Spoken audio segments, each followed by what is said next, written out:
TET అభ్యర్థులకు టీశాట్ ప్రేక్షకులకు నమస్కారం. ఈరోజు మనం టెట్ పేపర్ 1లో భాగంగా సైన్స్ మెథడాలజీకి సంబంధించినటువంటి పరిసరాల విజ్ఞానం,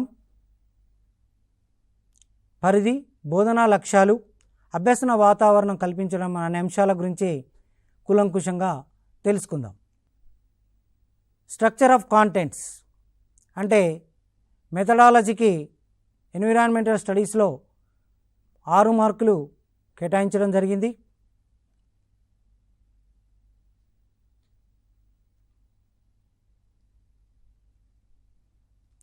పెడగాగి సబ్జెక్ట్ ఎన్విరాన్మెంట్ అండ్ సైన్స్లో ఉండబడేటువంటి సిలబస్ ఈ విధంగా ఉంది.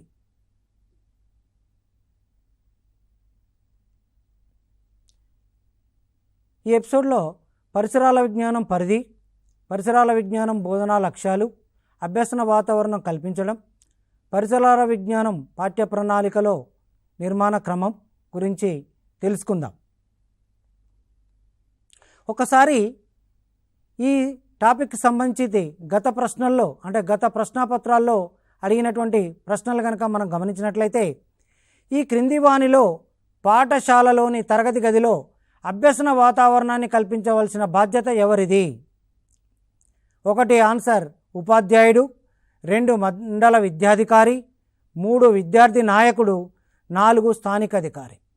అయితే బోధనాభ్యసన ప్రక్రియతో పై అంటే ఇచ్చినటువంటి ఆల్టర్నేటివ్స్లో మండల విద్యాధికారికి కానీ విద్యార్థి నాయకుడికి కానీ స్థానిక అధికారితో అంత పరిచయం ఉండదు. కాబట్టి ఈ ప్రశ్నకు సమాధానము ఉపాధ్యాయుడు. 2వ ప్రశ్న గతంలో అడిగినటువంటి ప్రశ్న కనుక మనం గమనించినట్లయితే, ఒక వ్యక్తి యొక్క మూర్తిమత్వం అతని యొక్క ఈ అంశాల యొక్క ఫలితం. వంశపారంపర్యంగా సంక్రమించింది, పిల్లల పెంపక పద్ధతులు, సామాజిక వ్యవస్థ, వంశపారంపర్యంగా సంక్రమించినవి మరియు పరిసర పద్ధతులు. అంటే వ్యక్తి యొక్క మూర్తిమత్వము అది రెండింటి యొక్క ఫలితం. అది అనువంశికత మరియు పరిసరాల ప్రభావం. ఆ రెండింటిని కలిపితే ఆ వ్యక్తి యొక్క మూర్తిమత్వం పూర్తి స్థాయిలో సంపూర్ణ మూర్తిమత్వం డెవలప్మెంట్ అవుతుంది. కాబట్టి ఈ ప్రశ్నకు ఆన్సరు 4వ సమాధానం వంశపారంపర్యంగా సంక్రమించినవి మరియు పరిసర పరిస్థితులు. ఇదే పేపర్లో గతంలో అడిగిన ప్రశ్నలు కనుక గమనించినట్లయితే, వ్యక్తి తన పరిసరాలతో జరిపే ప్రతిచర్యల ఫలితంగా జన్యువులు రూపొందుతాయి, సహజాతాలు రూపొందుతాయి, మూర్తిమత్వం రూపొందుతుంది, సహజ సామర్థ్యం రూపొందుతుంది. అయితే పరిసరాలతో జరిపే ప్రతిచర్యల వల్ల అన్నాడు. కాబట్టి ఇక్కడ దీనికి సమాధానం 3వ సమాధానమైనటువంటి మూర్తిమత్వం రూపొందుతుంది అనే సమాధానం ఈ ప్రశ్నకు సరైనది. పరిసరాల విజ్ఞాన శాస్త్రం ఒక్క పరిధిని కనుక మనం పరిశీలించినట్లయితే, పర్యావరణం మరియు దాని సంబంధిత సమస్యలపై అవగాహన మరియు సున్నితత్వాన్ని అభివృద్ధి చేయటం. పరిసరాల విజ్ఞానం అంటే మన చుట్టూ ఉండేటువంటి పర్యావరణం పైన అవగాహన కలగజేయటం, పర్యావరణ పరిరక్షణ మరియు అభివృద్ధిలో చురుగ్గా పాల్గొనడానికి ప్రజలను ప్రేరేపించడం. 3వది పర్యావరణ సమస్యలను గుర్తింపు, పరిష్కార అభివృద్ధి కోసం నైపుణ్యాలను అభివృద్ధి చేయడం, సహజ వనరుల పరిరక్షణ ఆవశ్యకతపై అవగాహన కల్పించడం, సామాజిక, ఆర్థిక మరియు పర్యావరణ హిత కార్యక్రమాలని మూల్యాంకనం చేయడం. అంటే ఒక్కసారి కనుక మనం పరిశీలించినట్లయితే మన చుట్టూ ఉండే పరిసరాల అధ్యయనమే పరిసరాల విజ్ఞానంగా చెప్పుకోవచ్చు. ఆ తర్వాత దాంట్లో ఉండబడేటువంటి సమస్యలు అవన్నీ కూడా పరిసరాల విజ్ఞానం పరిధి కిందకే వస్తుంది. ఒక్కసారి కనుక ఈ యొక్క మ్యాప్ కనుక పరిశీలించినట్లయితే, పరిసరాల విజ్ఞానం జంతు శాస్త్రానికి సంబంధించింది, జీవశాస్త్రానికి సంబంధించింది, వృక్షశాస్త్రానికి సంబంధించింది, మృత్తికా శాస్త్రానికి సంబంధించింది, టెక్నాలజీకి సంబంధించింది, ఓషనోగ్రఫీకి సంబంధించింది, అట్మాస్ఫియరిక్ సైన్స్, అది ఆంథ్రోపాలజీ, విలువలు, సోషియాలజీ, ఎకనామిక్స్ లాంటి సబ్జెక్టులతో అంతఃసహ సంబంధం కలిగి ఉన్నటువంటిదే పరిసరాల విజ్ఞానం. ఈవీఎస్ పాఠ్యపుస్తకాలు పాఠ్య నిర్మాణ క్రమం కనుక మనం గమనించినట్లయితే, పాఠ్యపుస్తకాలని ఏ విధంగా నిర్మించాలి, పాఠ్య ప్రణాళికని ఏ విధంగా నిర్వహించాలి అనే దానికి నూతన పాఠ్యపుస్తకాల్లో పిల్లల పూర్వజ్ఞానానికి సంబంధించి నిజ జీవిత సందర్భాల్లో ఎదురయ్యే సన్నివేశాలతో ప్రారంభించి ఆలోచన రేకెత్తించే శోధనాత్మకమైనటువంటి ప్రశ్నల ద్వారా, చర్చల ద్వారా పాఠాన్ని నేర్చుకునే అవకాశం కల్పించబడింది. ఒకసారి పాఠ్య నిర్మాణ క్రమాన్ని పరిశీలించే ముందు ఎన్సిఎఫ్ ఏం చెప్పింది, మార్గదర్శక సూత్రాలు, ఆర్టీఈ 2009 ఏం చెప్పింది, భారత రాజ్యాంగం ఏం చెప్పింది, ప్రభుత్వ నివేదికలు లెర్నింగ్ వితౌట్ బర్డెన్ అనేటువంటి అంశం మీద ఏం చెప్పాయి అనే అంశాలు, తర్వాత national curriculum framework for teacher education ఏం చెప్పింది, జాతీయ విద్యా కమిషన్ ఏం చెప్పింది అనేటువంటి విషయాలను మనం పునశ్చరణ చేసుకోవాల్సినటువంటి అవసరం ఉంది. జాతీయ విద్యా ప్రణాళిక చట్టం 2005 పాఠ్య ప్రణాళిక సూచించినటువంటి మౌలికాంశాలు ఏంటంటే బడి బయట జీవన జ్ఞానానికి అనుసంధానం చేయాలి. బడిలో నేర్చుకున్నటువంటి జ్ఞానం బడి బయట నిత్యనూతనంగా ఎదురయ్యేటువంటి సమస్యలను పరిష్కరించే విధంగా ఉండాలి అనేటువంటిది జాతీయ విద్యా ప్రణాళిక 2005 చెప్పడం జరిగింది. బట్టి పద్ధతులకు స్వస్తి చెప్పటం అంటే రోట్ లెర్నింగ్ని మరిపించే విధంగా పాఠ్య ప్రణాళిక ఉండాలి. అంటే విద్యార్థి బట్టి పట్టి పరీక్షలు రాసి అదే మూల్యాంకనం కాదు, విద్యార్థుల యొక్క ప్రతిభ కాదు, బట్టీలకు దూరంగా ఉంచాలి అనేటువంటిదే ఈ యొక్క సూత్రం. పాఠ్య పుస్తకంగా కేంద్రంగా కాకుండా పిల్లల్లో సమగ్ర వికాసానికి పాఠ్య ప్రణాళిక పరిపుష్టి చేయటం. అంటే బుక్ సెంటర్డ్గా ఎడ్యుకేషన్ కాకుండా విద్యార్థి కేంద్రంగా, అంటే పుస్తక జ్ఞానంతో పాటు విద్యార్థి తన జ్ఞానాన్ని నిర్మించుకునేటువంటి క్రమంలో పాఠ్య ప్రణాళిక అతనికి తోడ్పాటును అందించాలి. పరీక్షలను మరింత సరళతరం చేసి తరగతి గది జీవనానికి అనుసంధానం చేయాలి. అంటే మూల్యాంకనం చాలా సరళతరంగా ఉండాలి.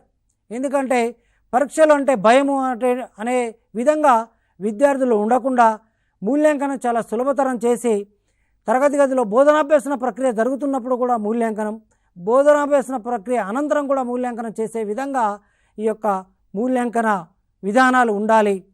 దేశ ప్రజాస్వామిక నియమాలకు లోబడి పిల్లల ఆసక్తులు, అభిప్రాయ సేకరణ, అభినివేశాలకు అభివృద్ధి పరచాలి. అంటే పాఠ్య ప్రణాళిక అనేటువంటిది దేశ ప్రజాస్వామిక విలువలను ప్రతిబింబించాలి. అంటే పాఠ్య ప్రణాళిక దేశ విద్యార్థిలో ఉత్తమ పౌర లక్షణాలు, తర్వాత వ్యక్తులతో సహసంబంధాన్ని, పరస్పర సహసంబంధాన్ని నేర్చుకునే విధంగా ఈ యొక్క పాఠ్య ప్రణాళిక ఉండాలి. దేశ భక్తి భావాన్ని పెంపొందించే విధంగా ఉండాలి. ప్రజాస్వామిక విలువల్ని పెంపొందించే విధంగా పాఠ్య ప్రణాళిక ఉండాలి. రాష్ట్ర విద్యా ప్రణాళిక చట్టం విద్య యొక్క ప్రాథమిక ఉద్దేశం పిల్లలందరికీ బాధ్యతాయుతమైన హేతుబద్ధమైన పౌరులుగా తయారు చేయటం, పిల్లల అవసరాలు కోరికలు కేంద్ర బిందువులుగా ఉండడం, జ్ఞానాత్మక క్రమం ఉండడం. అంటే విద్యార్థి కేంద్ర బిందువుగా ఈ యొక్క పాఠ్య ప్రణాళిక ఉండాలి. తర్వాత తార్కిక క్రమం అనేటువంటి ఉండాలి పాఠ్య ప్రణాళికలో. తర్వాత జ్ఞానాత్మక క్రమం, ఒక నాలెడ్జ్ అనేటువంటిది ఒక క్రమ పద్ధతిలో విద్యార్థికి అందించే విధంగా పాఠ్య ప్రణాళిక ఉండాలనేటువంటిది 2011 స్టేట్ కరికులం ఫ్రేమ్వర్క్ తెలియజేయడం జరిగింది. ఫలితం కంటే ప్రక్రియలను పరిపుష్టి చేయటం. అంటే విద్యార్థి యొక్క ఫలితాల కంటే విద్యార్థి నేర్చుకునేటువంటి ప్రక్రియకు ఎక్కువ ఇంపార్టెన్స్ ఇవ్వాలి. అందుకే ప్రక్రియ నైపుణ్యాలపైన ఎక్కువ దృష్టి సారించాలనేటువంటిది ఈ యొక్క పత్రం మనకు తెలియజేస్తుంది. విద్యా ప్రణాళిక అనేది గతిశీలమైనది. ఇది పాఠ్య పుస్తకాలకే పరిమితం కారాదు. ఇది పరిసరాలు, బాహ్య ప్రపంచంతో అనుసంధానమై పిల్లల ఉపాధ్యాయుల సృజనాత్మకతను పెంపొందించడానికి దోహదపడాలి. అంటే పాఠ్య ప్రణాళిక ఎప్పుడు స్తబ్దంగా ఉండకూడదు. ఎందుకంటే భౌతిక సామాజిక పరిస్థితులకు అనుగుణంగా పాఠ్య ప్రణాళికను ఎప్పుడు రూపకల్పన చేస్తూ ఉండాలి. మార్పులు చేర్పులకు అవకాశం ఉండాలి. అందుకే పాఠ్య ప్రణాళిక అనేటువంటిది గతిశీలకమైనటువంటిది. విద్యా ప్రణాళిక ఎప్పుడు నిరంతరం మార్పులకు లోనవుతూ సమాజ అవసరాలకు దృష్ట్యా విద్యా ప్రణాళికను మనం ఎప్పుడు మార్పులు చేర్పులు చేస్తూ విద్యార్థి అవసరాలకు సమాజ అవసరాల దృష్ట్యా ప్రణాళికను మార్పులు చేర్పులు చేయాలి. విద్యా హక్కు చట్టం 2009 పాఠ్య ప్రణాళిక గురించి 6 నుంచి 14 సంవత్సరాల వయసు గల పిల్లలకు ఉచిత నిర్బంధ విద్యా హక్కు పొందే అవకాశం కల్పించింది. నిరంతరం సమగ్ర మూల్యాంకనం చేయాలి. పిల్లల ప్రగతిని నిరంతర సమగ్ర మూల్యాంకనం చేయాలి. ఎల్లప్పుడూ అంటే నిరంతర సమగ్ర మూల్యాంకనం అంటే పిల్లలు తరగతి గదిలోనే కాకుండా తరగతి గది బయట అంటే ప్రయోగశాలలో, ఆట స్థలంలో కూడా విద్యార్థి యొక్క నైపుణ్యాలను మనం మూల్యాంకనం చేయాల్సినటువంటి అవసరం ఉంది. రాజ్యాంగంలో పొందుపరిచిన విలువలు ఎంత మేరకు పిల్లలు సాధించారో మూల్యాంకనం చేయటం. రాజ్యాంగ విలువలు ఏవైతే ఉన్నాయో అవి విద్యార్థులు అంటే స్వేచ్ఛ, సమానత్వం, సౌభ్రాతృత్వం లాంటి విలువలు అంశాలు ఏ మేరకు నెరవేరాయో విద్యార్థుల్లో కూడా మనం మూల్యాంకనం చేయాల్సినటువంటి ఆవశ్యకత ఉంది. పిల్లలు సాధించిన జ్ఞానము, నైపుణ్యాలు మదింపు చేయాలి. పిల్లల జ్ఞాన నైపుణ్యాలు అంటే విద్యార్థికి ఏ నైపుణ్యాలు అయితే ఉన్నాయో, హస్తలాఘవ నైపుణ్యం కావచ్చు, రాత నైపుణ్యమే కావచ్చు, ప్రయోగశాలలో వస్తువులను ఉపయోగించే నైపుణ్యమే కావచ్చు, ఈ నైపుణ్యాలను నిరంతరం పర్యవేక్షిస్తూ వారికి సూచనలు ఇస్తూ వారి యొక్క మూల్యాంకనం చేయాల్సిన అవసరం ఉంది. భయరహిత వాతావరణంలో భావాన్ని స్వేచ్ఛగా వ్యక్తం చేసేలా చేయాలి. అంటే విద్యార్థి స్వేచ్ఛగా సమాధానాలు ఇవ్వడం, స్వేచ్ఛగా ప్రశ్నించడం, స్వేచ్ఛగా సమాధానాలు రాయడం, స్వేచ్ఛగా నేర్చుకునేలా వాతావరణాన్ని, పాఠశాల వాతావరణాన్ని కల్పించాలి, తరగతి గది వాతావరణాన్ని కల్పించాలి. బాలల యొక్క పూర్తి స్వేచ్ఛా సామర్థ్యాలు అంటే పూర్తి సంపూర్ణ మూర్తిమత్వం అంటే అతని యొక్క శారీరక, మానసిక, ఆధ్యాత్మిక, భాషాత్మకమైన, ఉద్వేగాత్మకమైన విషయాలపైన కూడా మనం దృష్టిని కేంద్రీకరించి ఆ అంశాలను కూడా మూల్యాంకనం చేయాలి. అభ్యసన పరిసరాలు విద్యార్థి దైనందిన జీవితంలో పొందిన అనుభవాలను దృష్టిలో ఉంచుకొని పరిసరాల విజ్ఞాన బోధన జరగాలి. ఏంటంటే అభ్యసన వాతావరణం ఇది ఎన్విరాన్మెంటల్ స్టడీస్ కాబట్టి విద్యార్థి యొక్క అభ్యసన వాతావరణం కూడా అతని చుట్టూ ఉండేటువంటి పరిసరాన్ని ప్రతిబింబిస్తూ ఉంటుంది. అతని చుట్టూ ఉండే అభ్యసన వాతావరణం ఎంత మంచిగా ఉంటే అతని అభ్యసన అంత సరళతరంగా, సులభంగా జరుగుతుంది. తార్కిక విశ్లేషణ నైపుణ్యాలు పెంపొందించే విధంగా ఉండాలి. విద్యార్థిలో అభ్యసన పరిసరానికి సంబంధించినటువంటి నైపుణ్యాలు, నూతన మూల్యాంకన విధానాలు అవలంబించాలి. వైయక్తిక భేదాలకు ప్రోత్సహించాలి.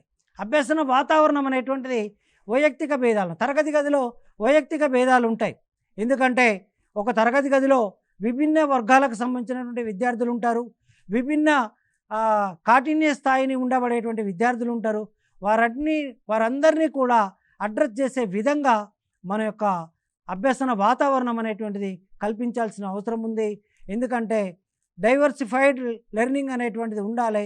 ఎందుకంటే యూనిక్ లెర్నింగ్ ఉంటే ఆ యొక్క వైయక్తిక భేదాలు ఇక్కడ పాటించబడవు. కాబట్టి వైయక్తిక భేదాలకు అనుగుణంగా పాఠ్య బోధన అనేటువంటిది ఉండాలి, అభ్యసన వాతావరణం ఉండాలి. కరికులం, పాఠ్య ప్రణాళిక. కరికులం అనేటువంటిది కరీర్ అనే లాటిన్ పదం నుండి ఉద్భవించింది. కరీర్ అంటే లక్ష్యాన్ని చేరుకోవడానికి పరిగెత్తే ప్రదేశం, కోర్స్ రన్ అనేటువంటి అర్థం ఉంది. పాఠ్య నిర్మాణ క్రమం కనుక మనం పరిశీలించినట్లయితే పాఠ్యాంశాలు ఏ విధంగా నిర్మాణించబడ్డాయి ఈ యొక్క ఎన్విరాన్మెంటల్ స్టడీస్లో. ప్రారంభ సన్నివేశం, ఆలోచనాత్మక ప్రశ్నలతో కూడిన పరిచయం. ప్రారంభ సన్నివేశం ఒక పాఠ్యాంశాన్ని ప్రవేశపెట్టడానికి ఆలోచనాత్మక ప్రశ్నలు, విద్యార్థులు ఆలోచన రేకిచ్చే విధంగా మనం ఏం బోధిస్తున్నామో ఆ టాపిక్కి సంబంధించినటువంటి ఒక పాఠ్యాంశాన్ని బోర్డుపై రాయడం కానీ, లేదా ఆ సన్నివేశాన్ని నాటకీకరణ ద్వారా ప్రదర్శించడం కానీ, లేదా విద్యార్థుల మధ్య చర్చించడం ద్వారా కానీ ఆ పాఠ్యాంశాన్ని ప్రారంభించాలి. అదేవిధంగా కృత్యాలు సొంతంగా చేయడం ద్వారా స్వీయ అనుభవాన్ని పొందడం. విద్యార్థులు స్వయంగా కృత్యాలు చేయడం అంటే అది జట్లలో కావచ్చు లేదా వ్యక్తిగతంగా కావచ్చు. విద్యార్థులు కృత్యాలు చేసే విధంగా ఈ యొక్క పాఠ్యక్రమం అనేటువంటిది ఉండాల్సిన అవసరం ఉంది. ఆలోచించండి, చెప్పండి. విద్యార్థులు ఆలోచన అంటే వారు నేర్చుకున్నటువంటి అంశాలపైన ఆలోచన చేసి వాళ్ళు ఏం నేర్చుకున్నారు, తర్వాత ఏం పరికల్పనలు చేశారు, ఆ పరికల్పనలకు ఏం సమాధానం వచ్చింది అనే అంశంతో ఈ యొక్క ఆలోచించండి, చెప్పండి, వారు చేసుకున్న అవగాహన ఏ విధంగా ఉంది ఆ పాఠ్యం పైన అనేటువంటిది ఆలోచించండి, చెప్పండి అనేటువంటి ఈ యొక్క సోపానం కింద తెలియవచ్చు. జట్టు పని, గ్రూప్ వర్క్. ఒకవేళ ఆ ప్రాజెక్ట్ వర్క్ కానీ లేకపోతే ఆ నియోజనము అంటే అసైన్మెంటు పెద్దది అయినట్లయితే విద్యార్థుల మధ్య 4-5 విద్యార్థులను ఒక జట్టుగా చేసి వారికి ఆ పనిని అప్పగించి ఆ జట్టు పని ద్వారా వచ్చినటువంటి ఫలితాలను వారి మధ్య చర్చించేసి విశ్లేషించాలి. ఇలా చేయండి. సొంతంగా కృత్యాలు చేసి వారు ఏ విధంగా చేయాలి వారికి గైడింగ్ చేయటం. సేకరించండి, సమాచారాన్ని సేకరించండి. విద్యార్థులు ఒక కృత్యానికి సంబంధించిన సమాచారాన్ని సేకరించటం, తర్వాత ఆ కృత్యానికి సంబంధించినటువంటి బోధనా వనరులు సమకూర్చుకునే నైపుణ్యాన్ని వాళ్ళలో డెవలప్ చేయాలి. నెక్స్ట్ కీలక పదాలు. ఆ పాఠ్యాంశంలో వచ్చినటువంటి కీలక పదాలు ఏవైతే ఉందో, వారికి అర్థం కాని పదాలు ఏవైతే ఉన్నాయో అవి ఉపాధ్యాయుడు బోర్డుపై వ్రాసి వాటిని వివరించాల్సినటువంటి అవసరం ఉంది. మనం ఎంతవరకు నేర్చుకున్నాం, ఒక్కసారి మనం ఎంతవరకు నేర్చుకున్నాం అంటే ఈ పాఠ్యాంశం ద్వారా మనం ఏమేమి నేర్చుకున్నాం ఒక్కసారి ఆ పాఠ్యాంశాన్ని పునశ్చరణ చేయాల్సినటువంటి అవసరం ఉంది. నేనేవి చేయగలనా అంటే సెల్ఫ్ ఇవాల్యుయేషన్. అంటే ఈ పాఠ్యాంశం పైన ఏవైతే అభ్యసన కృత్యాలు కానీ లేకపోతే మనం చేసినటువంటి కృత్యాలు కానీ వాటిపైన ప్రశ్నలను విద్యార్థి స్వయంగా ప్రశ్నలు వేసుకొని ఈ ప్రశ్నలకు సమాధానాలు నేను రాయగలుగుతానా అని ప్రశ్నించుకోవటమే సెల్ఫ్ ఎవాల్యుయేషన్ అనేటువంటిది కింద వస్తుంది. పరిసరాల విజ్ఞానము లక్ష్యాలు. ప్రాథమిక స్థాయిలో సాంఘిక సామాన్య శాస్త్రం మరియు పర్యావరణ విద్యల సమగ్ర రూపంగా పరిసరాల విజ్ఞానాన్ని పిల్లలు అభ్యసించాల్సి ఉంటుందని NCF 2005 సూచించింది. అంటే ఈ యొక్క ప్రాథమిక స్థాయిలో సైన్సు సోషల్ రెండు కూడా కంబైన్ చేసి పరిసరాల విజ్ఞానము అనేటువంటి ఒక భావన తీసుకురావడం జరిగింది. ఎందుకు అనంటే సైన్సు సోషల్ని వేరువేరు సబ్జెక్టులుగా కాకుండా ఒకే సబ్జెక్ట్ కింద పరిసరాల విజ్ఞానం కింద చదువుకోవాలని NCF 2005 సూచించడం జరిగింది. బోధనా లక్ష్యాలు. పిల్లలు తమ చుట్టూ ఉన్న సామాజిక సాంఘిక మరియు సాంస్కృతిక పరిసరాల మధ్య సంబంధాలను గుర్తించి అవగాహన పొందే విధంగా తర్ఫీదు ఇవ్వడం. అంటే పిల్లలు తమ చుట్టూ ఉన్న సాంఘిక సామాజిక పరిసరం సాంస్కృతిక పరిసరం, ఉదాహరణకు మనం ఒక పరిసరాల విజ్ఞానంలో ఒక పాఠ్యాంశం కనుక మనం గమనించినట్లయితే మన కుటుంబం అనేటువంటి ఒక పాఠ్యాంశాన్ని మనం గమనించినట్లయితే దాంట్లో మన కుటుంబం, మన ఇరుగు పొరుగు, మన కుటుంబంలో ఇతరులతో జరిపేటువంటి సాంఘిక సంబంధాలు, తర్వాత మన కుటుంబం పాటించే సాంస్కృతిక విలువలు, ఇవన్నీ కూడా ఈ పాఠ్యాంశం ద్వారా విద్యార్థుల్లో మనం పాదుకొల్పవచ్చు. అమూర్త భావనల నుండి నేరుగా కాకుండా నిజ జీవిత సన్నివేశాల ద్వారా విద్యార్థికి వివరించటం. అమూర్త భావనలు అంటే విద్యార్థికి తన పరిధిలో లేని తన ప్రత్యక్షంలో లేనటువంటి విషయాలు, విద్యార్థికి అర్థం కానటువంటి విషయాలను అర్థమయ్యే విధంగా తన నిత్య జీవిత సంఘటనలతోటి ఆ పాఠ్యాంశాన్ని పోల్చి వారికి చెప్పడం. అది అమూర్తత్వాన్ని క్లిష్టతను తగ్గించి మూర్త భావనలను ప్రోదికల్పడం. పిల్లలు తమ ఇంటితో ప్రారంభించిన తన చుట్టూ ఉన్న అనేక దృగ్విషయాలను ఆసక్తిగా తెలుసుకునేందుకు అవసరమైన సామర్థ్యాలను పిల్లల్లో పెంపొందింపచేయటం. పర్యావరణ అంశాల పట్ల జాగృతిని పెంపొందించుట, విద్యార్థులకు పరిశీలన, వర్గీకరణ, నిర్ధారణ మొదలైన ప్రక్రియలతో కూడిన కృత్యాలు కల్పించడం ద్వారా జ్ఞానాత్మక మానసిక చలనాత్మక రంగాలను పెంపొందించడం. అంటే పర్యావరణం పట్ల అవగాహన కల్పించటం, విద్యార్థుల్లో జీవ వైద్యం పట్ల అవగాహన కల్పించటం, అదేవిధంగా ప్రక్రియ నైపుణ్యాలైనటువంటి పరిశీలన, వర్గీకరణ, పరికల్పనలు చేయటం, వీటిలో విద్యార్థులకు తర్ఫీదునివ్వడం అనేటువంటిది ఒక ప్రధాన లక్ష్యాలుగా ఈ యొక్క పరిసరాల విజ్ఞాన లక్ష్యాల కింద ఉన్నాయి. ఎన్విరాన్మెంటల్ సైన్స్ పట్ల ఆసక్తి జిజ్ఞాసను కలిగించేందుకు, ఎందుకంటే పరిసరాల విజ్ఞానం పట్ల విద్యార్థులకు ఆసక్తి జిజ్ఞాస కలిగేయటం, శాస్త్రీయ వైఖరిని కలిగించటం, సూత్రాలు నియమాలు సిద్ధాంతాలను అవగాహన చేసుకొని నిజ జీవితంలో అన్వయించుకోవటం. విద్యార్థులు పరిసరాల విజ్ఞానానికి సంబంధించిన సూత్రాలు, ఉదాహరణకు కప్పీ నియమము, తర్వాత ఘర్షణ నియమం లాంటివి నిత్య జీవితంలో ఉపయోగించుకుంటారు. అంటే ఘర్షణ బలాలను వారు నిత్య జీవితంలో ఉపయోగించుకుంటారు. కప్పీ నియమం ద్వారా బావిలో నీరు చేదడం లాంటి సూత్రాలను నిత్య జీవితంలో ఉపయోగిస్తారు. నడకలో ఇమిడి ఉన్నటువంటి సూత్రం ఏంటిది, న్యూటన్ మూడో గమన నియమం లాంటి అంశాలను నేర్చుకుంటూ ఉంటారు. ప్రకృతి అవగాహన చేసుకొని సహజీవనం గడిపేందుకు, ప్రకృతి మన చుట్టూ ఉన్నటువంటి ప్రకృతి ఏ విధంగా ఉంది, ఆ ప్రకృతిని మనం ఎలా వినియోగించుకోవాలి, ఆ ప్రకృతిని ఎలా కాపాడుకోవాలి, తర్వాత ఆ ప్రకృతితో ఎలా సహజీవనం చేయాలి అనేటువంటి అంశాల పట్ల కూడా విద్యార్థికి తర్ఫీదునిచ్చేందుకు ఒక లక్ష్యంగా ఎంచుకోవడం జరిగింది. సమకాలీన ప్రపంచంలో ఎన్విరాన్మెంటల్ స్టడీలో జరిగే ఆవిష్కరణల ద్వారా విద్యార్థుల్లో ఆసక్తిని పెంపొందించడం. అంటే మన చుట్టూ ఉండబడేటువంటి సమాజంలో ఏవైతే నూతన విషయాలు ఆవిష్కరించబడుతున్నాయో నూతన విషయాలు కనుగొనబడుతున్నాయో ఆ విషయాల పట్ల కూడా విద్యార్థిలో జిజ్ఞాస ఆసక్తిని పెంపొందించేలా చేసే లక్ష్యం ఈ యొక్క పరిసరాల విజ్ఞాన లక్ష్యం. అంతేకాకుండా ప్రక్రియ నైపుణ్యాలు పెంపొందించడం, ప్రకృతిలో కనిపించే అనేక దృగ్విషయాలపై ఆసక్తిని పెంచి కార్యాకరణ సంబంధాలను తెలియజేసి ప్రశ్నించే నైపుణ్యాలు పెంపొందించడం. అనేక దృగ్విషయాలు మన చుట్టూ జరుగుతూ ఉంటాయి. ప్రకృతిలో గ్రహణాలు ఎలా సంభవిస్తాయి, తుఫాన్లు ఎలా సంభవిస్తాయి, విద్యార్థులు స్వయంగా నేర్చుకునేలా అసలు గ్రహణాలు ఎలా సంభవిస్తాయి అనేటువంటి విద్యార్థులు ఆసక్తి కలుగుతుంది.